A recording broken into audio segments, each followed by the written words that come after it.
Chief of Defence Staff, General Anil Chauhan, General Manoj Pandey, Chief of Army Staff, Lieutenant General N.S. Raja Subramani, GOC in Chief, Central Command, Shrimati Sushma Khargwal, mayor of Lucknow, Bharat सरकार और उत्तर प्रदेश सरकार के अन्य senior officials, arm forces के officers और जवान, माननीय अतिथिगण, देवियों व सज्जनों, सबसे पहले मैं आप सभी को इस मंच के माध्यम से समस्त देशवासियों को भारतीय थल सेना दिवस की हार्दिक शुभकामनाएं देता हूं। आज हम सबके सामने हमारे ब्रेव हार्ट्स ने जो करतब दिखाए वह एक्स्ट्रा ऑर्डिनरी और ब्रेथ टेकिंग थे। साथियों, पहले थल सेना दिवस पर जो भी आयोजन किए जाते थे वह दिल्ली में ही किए जाते थे, लेकिन फिर हमने सोचा कि जब सेना में देश के अलग अलग क्षेत्रों से युवा जाकर जुड़ रहे हैं, अलग अलग हिस्सों से बेटे और बेटियां सेना में अपनी सेवाएं दे रही हैं, तो फिर थल सेना दिवस जैसा महत्वपूर्ण आयोजन का केंद्र सिर्फ दिल्ली ही क्यों हो। इसी सोच के साथ दिल्ली के बाद बेंगलुरु और बेंगलुरु के बाद आज लखनऊ में इसका आयोजन अधिक से अधिक लोगों को थल सेना दिवस से जोड़ने की मुहिम का एक हिस्सा है।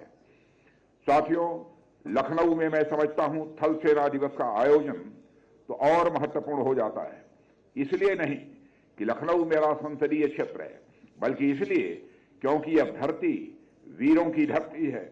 देश की सुरक्षा के लिए लड़ी गई हर लड़ाई में यहां के सैनिकों ने महत्वपूर्ण योगदान दिया है। लखनऊ बेगम हजरत महल पार्क का शहर है, जिन्होंने लीग से हटकर प्रथम स्वतंत्रता संग्राम में एक टुकड़ी को अपना नेतृत्व प्रदान किया था।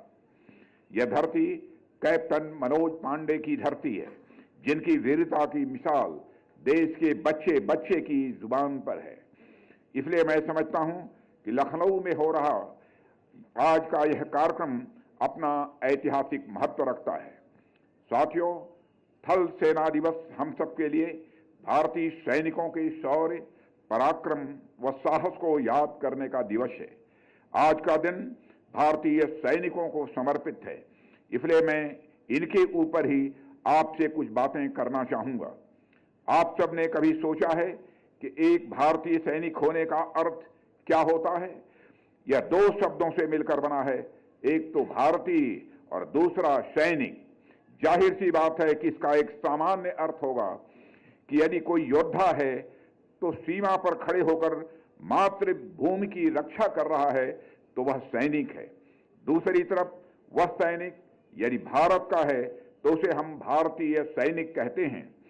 यह एक सामान्य सा अर्थ हुआ जिसे ऊपरी तौर पर समझा जाता है, लेकिन भारतीय सैनिक होने का अर्थ इससे कहीं खास है, इससे कहीं अधिक विशिष्ट है। आप सबने शायद गुस्टाल्ट प्रिंसिपल के बारे में सुना होगा। यह सिद्धांत कहता है the whole is greater than the sum of its parts. इसका अर्थ यह हुआ कि कोई वस्तु अपने कंपोनेंट्स का समुच्चय भर नहीं होती है, उससे कहीं विशिष्ट होती है। इसे आप इस उदाहरण से समझ सकते हैं कि हमारा जो माइंड है यह अनेक सेल्स, बोन्स और न्यूरॉन्स से मिलकर बना होता है। हालांकि कोशिकाओं, हड्डियों और न्यूरॉन्स का अपना महत्व है, लेकिन माइंड इन्हीं सबके मिलने से नहीं बन जाता है। माइंड तब बनता है जब उसमें कॉन्शसनेस आती है, उसमें चेतना आती है। इसीलिए माइंड कुछ अंगों का केवल योग भर ही नहीं होता है, बल्कि उससे कहीं बढ़कर होता है। साथियों, हमारे सैनिकों के मामले में भी यही बात लागू होती है। जैसा कि मैंने अभी जिक्र किया कि भारतीय सैनिक का साधारण अर्थ तो भारत के किसी सैनिक से है, लेकिन जब हम इसके खास अर्थ को ढूंढते हैं तो हम पाते हैं कि एक भारतीय सैनिक वह है जो भारतीय मूल्यों से ओतप्रोत होता है। भारतीय सैनिक वह होता है जो एक सैनिक होने के साथ साथ भारत के मूल्यों को भी आत्मसात करता हो, जिसकी रगों में हमारी सांस्कृतिक मूल्य दौड़ते हों। अब यह सांस्कृतिक मूल्य क्या है? वैसे तो सांस्कृतिक मूल्यों पर लंबी बात हो सकती है। बचपन से ही परिवार, रिश्तेदार, समाज और शिक्षकों के द्वारा भारतीय मूल्य बच्चों को दिए जाते हैं। लेकिन मैं समझता हूं एक सैनिक के लिए जो सबसे महत्वपूर्ण 4 मूल्य हैं वह है राष्ट्र प्रेम, साहस, मानवता और भारतीय संवैधानिक मूल्यों के प्रति निष्ठा। साथियों, राष्ट्र प्रेम की जब बात आती है तो मुझे ऐसा लगता है कि इस बारे में हमारे सैनिकों का बखान शब्दों से तो किया ही नहीं जा सकता। किसी भारतीय सैनिक के अंदर देश प्रेम की कैसी लहर दौड़ रही है, इस बात का परिचय आपको कारगिल की वह चोटियां देंगी जहां पर सांस लेने के लिए ऑक्सीजन तक की कमी है, लेकिन हमारे सैनिक इस मातृभूमि के प्रति अपने प्रेम के कारण वह कष्ट भी हंसते हंसते सह रहे हैं।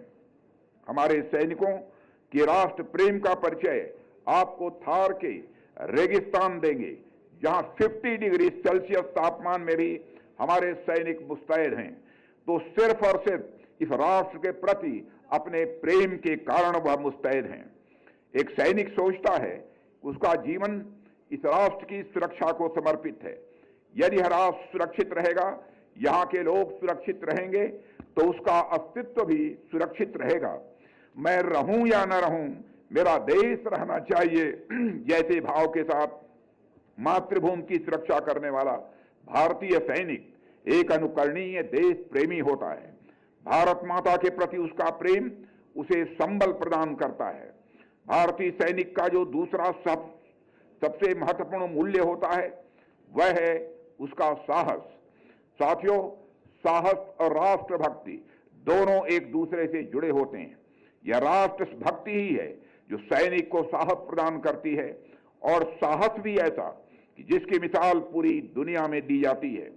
हमारे सैनिकों के साहस की अनेक कहानियां हैं, लेकिन मैं इस समय उत्तर प्रदेश में मौजूद हूं, लखनऊ में मौजूद हूं, इसलिए मैं लखनऊ के ही जाबाज कैप्टन मनोज पांडे का जिक्र करना चाहूंगा, जिन्होंने एक बार यहां तक कह दिया था कि यदि उनके और उनके कर्तव्य के बीच मौत भी आई तो वह मौत को भी मार देंगे।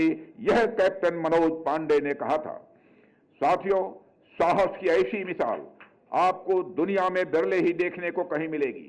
और जैसा कि मैंने कहा, साहस और राष्ट्रभक्ति दोनों एक दूसरे से बहुत जुड़े हुए होते हैं। भारतीय सैनिक जब अपनी आखिरी सांस तक दुश्मन से लड़ता है तो वह इसलिए नहीं लड़ता क्योंकि वह दुश्मन से नफरत करता है, बल्कि वह इसलिए लड़ता है क्योंकि वह अपने देश से प्यार करता है। यही देशभक्ति उसके अंदर साहस की ऐसी भावना भरती है जिससे प्रेरणा पाकर वह अपने प्राणों तक को भी दांव लगाने में भी पीछे नहीं हटता है। देशभक्ति और साहस के अलावा किसी भारतीय सैनिक का तीसरा सबसे महत्वपूर्ण मूल्य उसकी मानवता होती है। हमने दुनिया को गांधी और बुद्ध जैसे शांति के संदेश वाहक दिए हैं। हमने दुनिया को न सिर्फ शांति बल्कि मानवता का भी पाठ पढ़ाया है। यह मानवता तथा विश्व शांति के लिए हमारा प्रयास ही था कि हमने भारत से कई हजार किलोमीटर दूर कोरियाई युद्ध में भी शांति के लिए सफल प्रयास किए थे।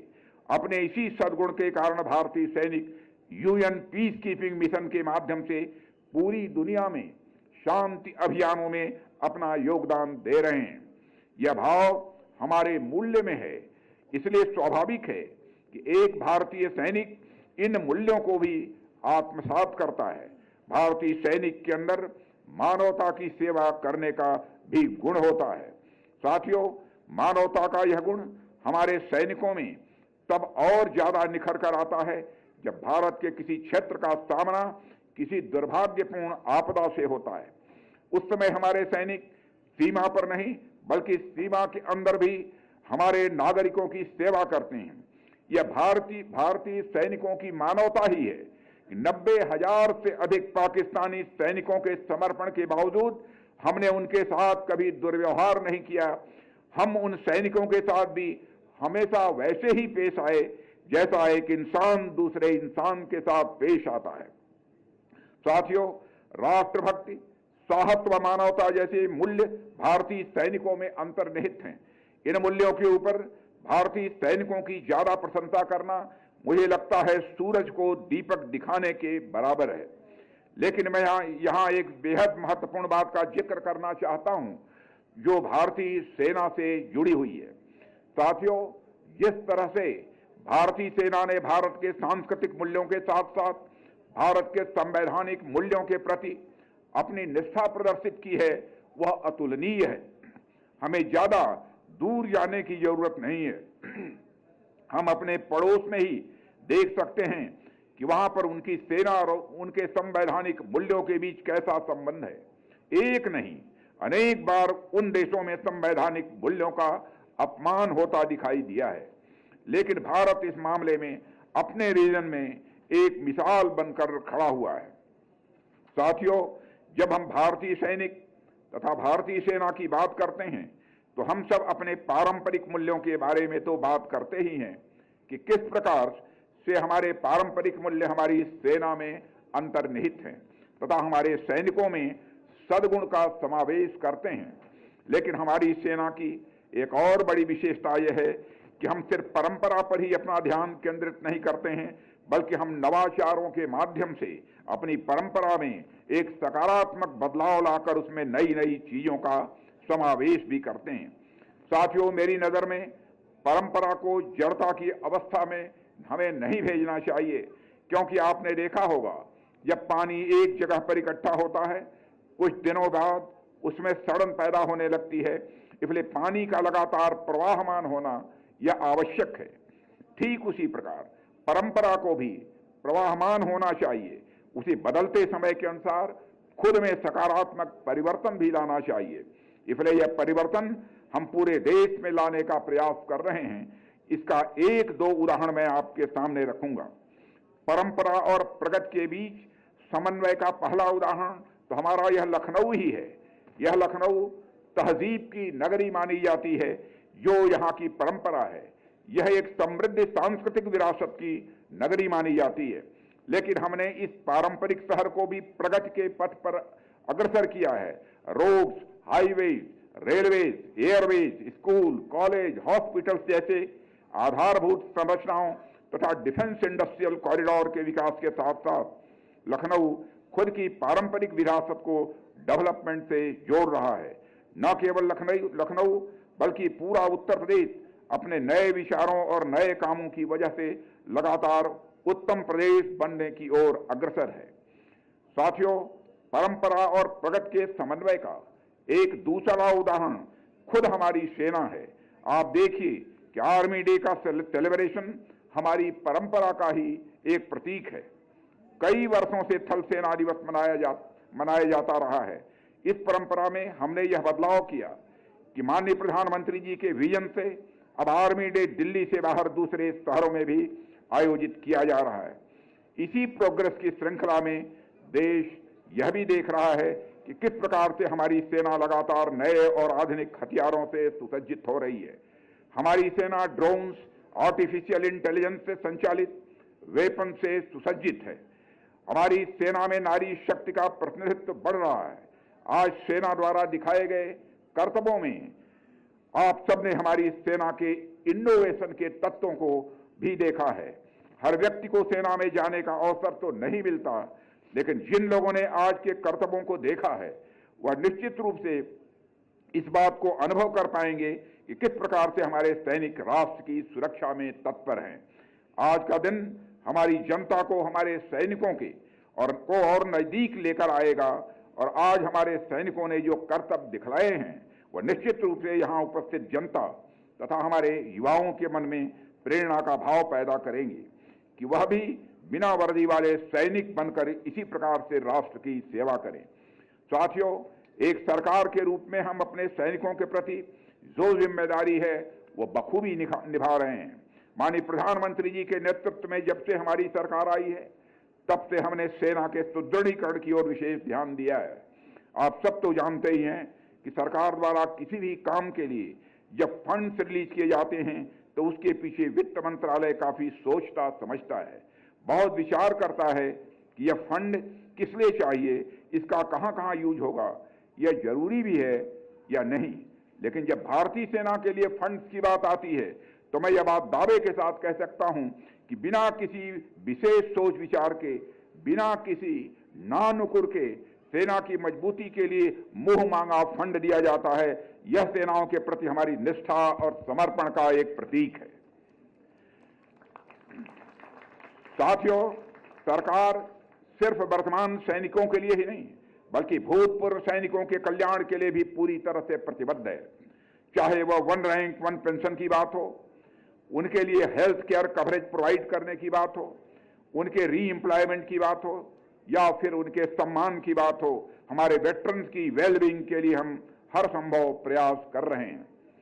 वर्तमान समय उपभोक्तावाद की संस्कृति का है। आपने इस बात पर भी गौर किया होगा कि जिस भी वस्तु का उपयोग समाप्त हो जाता है उस वस्तु का कोई खास महत्व नहीं दिया जाता। अपने प्रसिद्ध कवि रहीमदास जी का एक दोहा भी आपने सुना होगा, काज परे कछु और हैं, काज सरे कछु और, रहीमन भौरी के भय नदी सिरावत मौर। अर्थात रहीमदास जी इस व्यवहार की तुलना शादी विवाह के समय सिर पर लगाए हुए मौर यानी दूल्हे की पगड़ी से करते हैं, जिसका विवाह में बहुत ही महत्व होता है। लेकिन विवाह संपन्न होते ही उस पगड़ी को जो सर पर विराजमान थी नदी की धारा में प्रवाहित कर दिया जाता है। साथियों, मैं आप सबसे इस बात का जिक्र अपने वेटरन्स को ध्यान में रखते हुए कर रहा हूं। हमारी सेना के जो भूतपूर्व सैनिक हैं वो आज भले ही रिटायर हो गए हों, लेकिन एक समय पर वो हमारी सेना के जाबाज सिपाही थे। आज भले ही वह एक्टिव रूप से सेना में पार्टिसिपेट न करते हों, लेकिन अतीत में भारतीय सेना के लिए तथा इस मातृभूमि के लिए जो उनका योगदान रहा है उसको एक्नॉलेज करना तथा उसका सम्मान करना हम सबका नैतिक और राष्ट्रीय दायित्व है और हम सभी इसका निर्वाह कर रहे हैं। और यह एक सुखद संयोग है कि आज 15 जनवरी को हम भारतीय थल सेना दिवस मना रहे हैं और कल ही यानी 14 जनवरी को हमने वेटरन्स डे भी मनाया है। अब आप इसे संयोग कहें या फिर कुछ और लेकिन यह संयोग भी इस बात को दर्शाता है कि हम अपने वेटरन्स के सम्मान को सैनिकों से भी आगे रखते हैं। हम ईश्वर से ही प्रार्थना करते हैं कि मां भारती हमें इतना सामर्थ्य दे कि हम सब जिस भी स्थिति में रहें अपने सैनिकों व भूतपूर्व सैनिकों के लिए हमेशा काम करते रहें। देवियों व सज्जनों, इस अवसर पर अधिक कुछ न कहते हुए मैं एक बार फिर से आप सभी को थल सेना दिवस की हार्दिक शुभकामनाएं देता हूं। मैं हमारे देश की सुरक्षा में दिन रात लगे सैनिकों को मैं नमन करता हूं। मैं आशा करता हूं कि आज का यह कार्यक्रम लखनऊ की जनता और हमारे सैनिकों के बीच आत्मीयता को और बढ़ाने में सहायक होगा। इस विश्वास के साथ मैं अपनी बात समाप्त करता हूं। आप सबको बहुत बहुत धन्यवाद। जय हिंद। आपके ओजस्वी उद्बोधन के लिए